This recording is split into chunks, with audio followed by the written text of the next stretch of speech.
ഇന്ന് വഴുതനങ്ങ മോരുകറിയാണ്. വഴുതനങ്ങ എടുത്ത് കഴുകി നന്നായി മുറിക്കുക, ചെറുതായി മുറിക്കുക. അതിനുശേഷം അതിൽ മഞ്ഞൾപ്പൊടി, മുളക് പൊടി, ഉപ്പ്,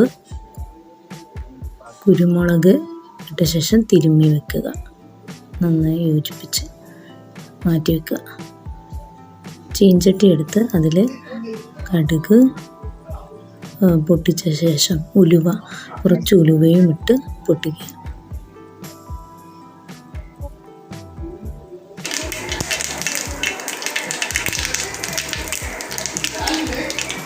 വറ്റൽമുളക് മുറിച്ചിടുക. ചെറിയുള്ളി, പച്ചമുളക്, കറിവേപ്പില എല്ലാം ഇട്ട് നന്നായി വഴറ്റി നമ്മൾ കുഴച്ച് വെച്ച വഴുതനങ്ങ അതിലേക്കിട്ട് കുറച്ച് വെള്ളം പാർന്ന് ഒന്ന് വേവിച്ചെടുക്കുക. അതിനുശേഷം നന്നായി മൂടി വെച്ച് അത് വേവിക്കുക. തുറന്നതിന് ശേഷം മോര് പാർന്ന് ഇളക്കി യോജിപ്പിച്ച് അടുപ്പ് ഓഫ് ചെയ്യുക. തിളക്കരുത്. നല്ല മോരുകറി റെഡി.